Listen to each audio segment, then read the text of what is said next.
18 কোটি মানুষ তার রক্তের কামানো পয়সায় ইনশাল্লাহ নতুন করে ঘুরে দাঁড়াবে, শুধু ষড়যন্ত্র করেন না। কমপক্ষে বাংলাদেশে তো 25% আওয়ামী লীগের ভোট ব্যাংক আছে।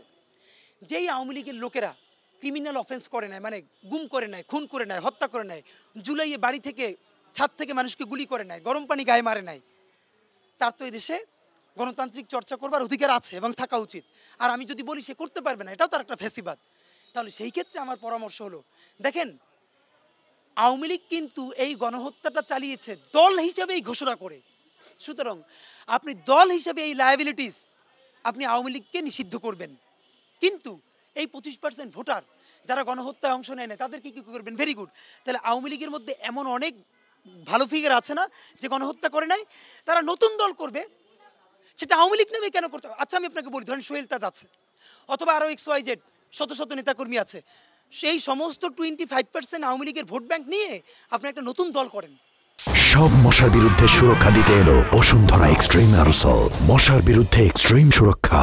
নতুন রাজনীতি করেন, বরং আমরা ওয়েলকাম করব আপনারা এই খুনি ফ্যাসিস্ট হাসিনার বিরুদ্ধে যে তাকে, সে যে গণহত্যা করেছে তাকে গণহত্যাকারী বলে আপনারা নতুন দল করেন, জুলাইয়ের রাজনীতি করেন, ইনশাল্লাহ বাংলাদেশের জনসাধারণ আপনাদের সাথে থাকবে।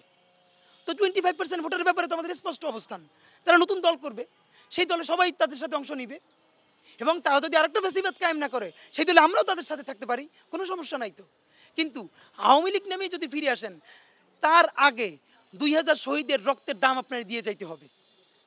এবং আপনি একটা দল তার নেতৃত্বে শুধু গুলি করে হত্যা করে নাই, যেই আধা ঘন্টা হয় নাই যাকে হত্যা করা হয়েছে, হত্যা করার আধা ঘন্টার মধ্যে তার লাশটাকে পোড়াই দেওয়া হয়েছে ভিডিও ক্যামেরার সামনে। আপনি ভাবেন তাদেরকে পুনর্বাসন করতে চাই, এটা তো আইএম জাহিলিয়াতকে ছাড়িয়ে গেছে। এটা তো মানে জার্মানে ফ্যাসিবাদকে আপনি পুনর্বাসন করতে পারবেন? আপনি নাৎসিদেরকে পুনর্বাসন করতে পারবেন? তাহলে আমি আপনাদের কাছে বলি, জাতিসংঘ, ইউরোপিয়ান ইউনিয়ন, ইন্টারন্যাশনাল কমিউনিটি জার্মানিতে গিয়ে বলেন যে নাৎসিরা ক্ষমা চাইবে, আপনারা তাদেরকে পুনর্বাসন করেন।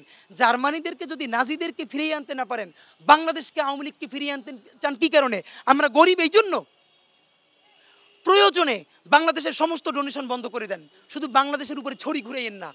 বাংলাদেশের সৎ মানুষ, 18 কোটি মানুষ তার রক্তের কামানো পয়সায় ইনশাল্লাহ নতুন করে ঘুরে দাঁড়াবে, শুধু ষড়যন্ত্র করেন না।